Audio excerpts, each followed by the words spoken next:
윤석열 대통령이 다보스 포럼 참석차 스위스를 순방 중인 가운데 이창양 산업통상자원부 장관이 폴란드와 체코의 산업 에너지 분야 장관급 인사들과 원전 수출, 첨단 산업 협력 등을 논의하겠다고 밝혔습니다. 원전 세일제에 나선 우리 정부, 관련한 종목들은 어떤 곳들이 움직이는지 살펴보시죠. 윤 대통령은 다보스 포럼 특별 연설 후에 가진 대담에서 탄소 중립을 반드시 달성하기 위해 신재생 에너지에 대한 기술력을 강화하고 원자력 발전을 좀 더 확대해 나갈 생각이라고 말했습니다. 이러한 대통령의 발언에 대통령실에서는 추가 건설 계획은 아직 없는 상황이라고 덧붙였는데요. 원전 관련주 하면 두산 에너빌리티가 떠오르죠. 사용 후 핵 연료 금속 저장 용기를 미국에서 설계 승인받았다고 밝혔습니다. 주가는 크게 움직이지 않는 가운데 보합권에 거래되고 있습니다. 황주호 한국수력원자력 사장이 스위스에서 폴란드 민간발전사와 협력해 폴란드 내 신규 원전을 적기에 건설하겠다며 폴란드의 저탄소 에너지 공급에 기여할 수 있도록 최선을 다하겠다고 말했습니다. 앞서 한수원은 지난해 10월 말 폴란드 민간 발전사와 폴란드 국영전력공사와 협력 의향서를 체결한 바 있는데요. 이렇게 한수원의 수익기가 나오면 원자력 발전에 들어가는 콤프레시아의 원전 기술을 확보하고 있는 한신기계가 함께 움직이곤 하죠. 어제 3% 오른 가운데 오늘 좀 숨고르고 있습니다. 그래도 낙폭 줄여가면서 0.2% 약보합권까지 올라오고 있습니다. 한국전력이 아랍에미리트 원자력공사와 맺은 양해각서를 바탕으로 원전의 제3국 진출을 위해 공동으로 노력하기로 했습니다. 이 밖에 소형 모듈 원자로와 UAE 인근 국가 간의 전력망을 연계하는 슈퍼그리드 공동 개발에도 진척이 있을 것으로 기대되고 있는데요. 이 소식이 오늘 한전기술 상승하고 있습니다. 새해 들어 외국인 수급이 이어지는 가운데 기관도 사들이기 시작했는데요. 오늘 올라가면서 1.3%의 강세 나타내고 있습니다. 지금까지 원전 관련 종목 뉴스 알아봤습니다. 네, 일단은 다보스 포럼에서 윤석열 대통령의 발언을 짚어보도록 하겠습니다. 가장 시급한 현안은 글로벌 공급망의 복원력 강화다라고 언급을 했고요. 특히 원전에 대해서는 원전을 조금 더 확대해 나갈 의사가 있다라고 밝혔지만 현재로선 추가적으로 더 확대할 것은 없다라고도 대통령실이 밝히기도 했습니다. 하지만 여기서 가장 중요한 게 계속해서 원전 기술이 필요한 나라들과는 협력을 하겠다는 의지를 강하게 내비치고 있고요. 윤석열 정부가 어떻게 보면 정책적으로도 좀 지원하고 있는 산업이 원전이 아닐까 싶습니다. 원전과 관련해서 어떤 전략 필요합니까, 대표님? 이게 전략이라고 하기는 조금 애매하긴 하는데 꾸준하게 원전 얘기는 계속 나올 것 같아요. 계속 나올 것 같아요. 계속 네. 나올 것 같아요. 근데 이제 계속 나올 수밖에 없는 여러 가지 이유들이 있는데 이제 친환경 에너지, 신재생 에너지 이쪽으로 처음에 할 때 EU에서 작년, 재작년 쪽에서 제일 먼저 나왔던 게 EU 쪽에서 원전을 친환경에 포함을 시켰다라는 거, 그다음에 바로 이어서 미국에 했고, 그다음에 중국 쪽에서도 우리 원전을 전 세계에 현재 있는 것보다 더 많이 건설하겠다라는 얘기 나왔었죠. 그다음에 최근 들어서는 또 이제 중동 쪽에서 네옴시티도 그렇죠. 그다음에 여러 가지 정말 몇 경을 투자를 해가지고 지금 건설을 하겠다 이런 얘기들이 나오는데 결론은 여기에 들어가는 막대한 에너지를 뭘로 대체할 거냐라는 거죠. 그러면 이걸 대체할 수 있는 건 사실은 석탄이나 다른 걸 쓸 수는 없잖아요. 그러면 태양광, 풍력, 그다음에 원전 이렇게 크게 보면 이제 세 가지 있는데 여기에서 그래도 가성비가 가장 뛰어난 거는 어떻게 보면 원전일 수밖에 없다라고 생각하시면 될 것 같고 이번에 또 UAE에서 좋은 얘기들이 분명히 나오면서 사실은 기존에 저희가 많이 공을 들이고 있던 게 폴란드랑 체코밖에 없었거든요. 근데 최근에 튀르키예에서 네. 중국에서 기존에 몇 년 전에 계약을 했었어요. 근데 이제 공사 진행되는 것도 그렇고 반중 정세도 너무 커지다 보니까 우리나라 쪽으로 이렇게 딱 갑자기 턴이 됐었거든요. 근데 UAE가 어느 정도 자금 지원에 대한 것들이나 여러 가지 얘기들이 계속 나오다 보니까 사실은 저희가 영국이랑도 한번 했던 적이 있습니다. 17년도에 영국이랑 원전 수주 협상을 거의 갔었는데 결렬됐던 주요 원인이 자금을 어떻게 마련할 거냐 이거였거든요. 근데 이번에 이제 UAE랑 금융 조달 관련된 이야기들이 꾸준히 나오면서 사실은 영국 수주 얘기도 또 나올 수도 있어요. 그래서 제가 볼 때는 원전은 꾸준하게 이야기가 계속 나올 거니까 분명히 조정은 계속 나올 거예요. 올라갔다가 이슈 나오고 나서 조정당할 때 저는 차라리 이슈 이후에 조정당할 때를 한번 꾸준하게 노려보시는 게 저는 좋지 않겠나라고 보고 있습니다.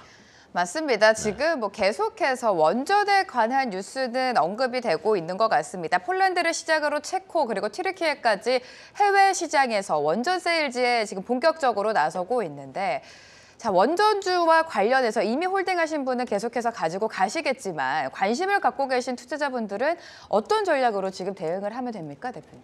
네, 원전이 하루아침에 되는 부분은 아니에요. 그렇죠. 시간이 좀 걸리기 때문에. 네. 더군다나 마치 이 주식이 장기 투자를 하는 게 고고하게 이렇게 내가 차 한 잔 차 따라서 이렇게 마시는 건데 이게 평상시에 테이블에서 편안하게 앉아서 먹는 게 아니라 달리는 마루 위에서 찻잔을 들고 있는 거랑 똑같거든요. 네. 그러니까 우아하게 마시기가 참 어렵습니다.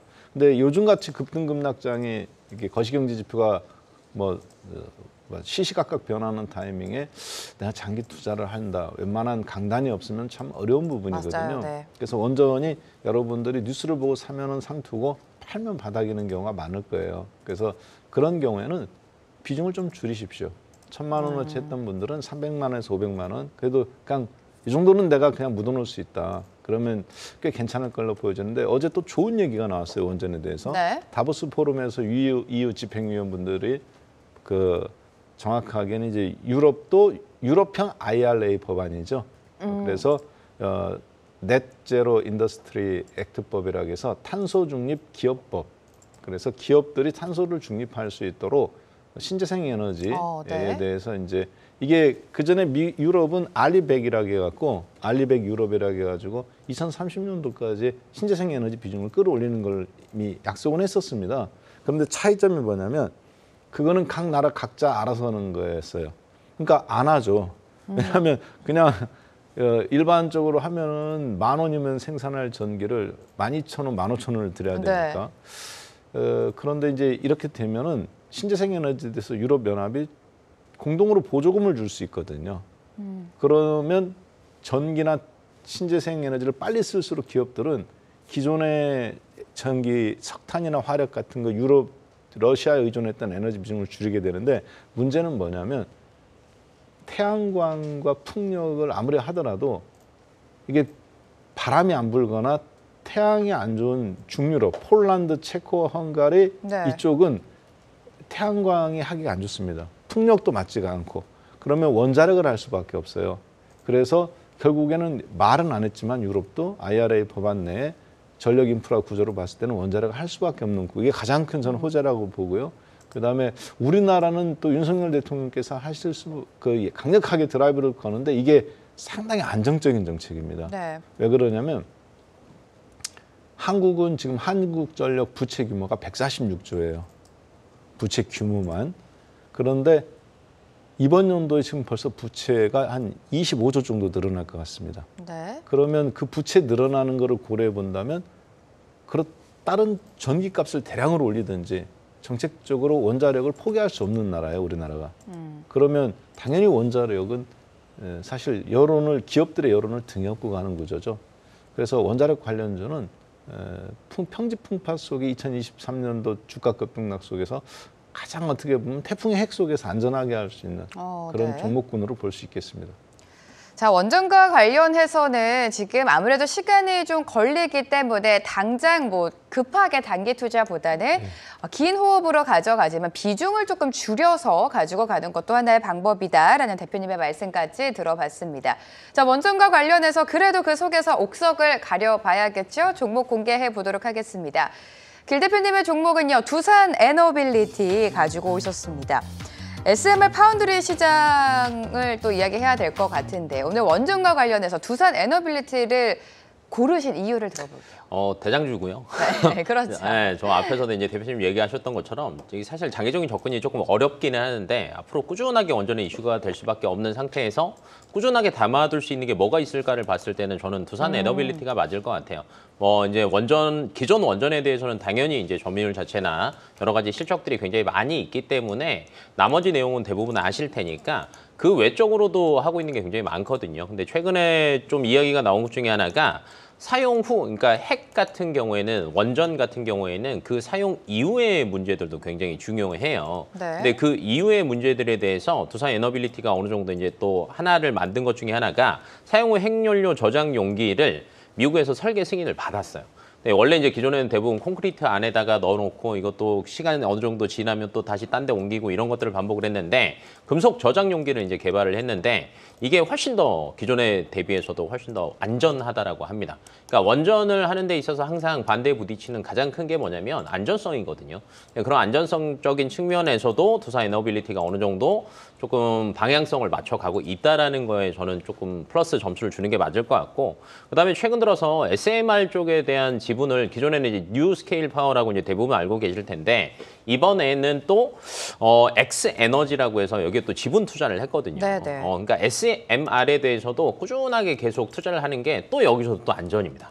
사실은 이제 대형 원전 자체가 많은 전력을 생산할 수는 있지만 사고가 나게 되면 어마어마한 큰 사고로 이어질 수 있는데 SMR 같은 소형 원전 같은 경우에는 대형보다는 한 100배, 아니 10배 정도는 안전하다고 생각하시면 될 것 같아요. 그래서 앞에서는 이제 여러 가지 뭐 네옴시티나 여러 가지 큰 대형 뭐 그런 건설 거 같은 얘기를 할 때 큰 원전을 쓸 거냐 SMR을 쓸 거냐라는 고민을 한번 해본다라고 하면 SMR이 훨씬 더 안정적이고 뭐 전력 수급적인 측면에서도 저는 충분할 것으로 보여지고 있거든요. 그래서 앞으로는 SMR이 조금 대세가 될 수 있다라는 네. 거에 두산 에너빌리티가 조금 베팅을 많이 하는 것 같아요. 그래서 SMR에 대해서 단기적으로 수준 목표도 26년까지니까 올해가 23년이니까 23, 24, 25, 26 4년 동안에 그래도 이쪽에서 거의 한 5천억 가까이는 수준 목표를 또 세워놨어요.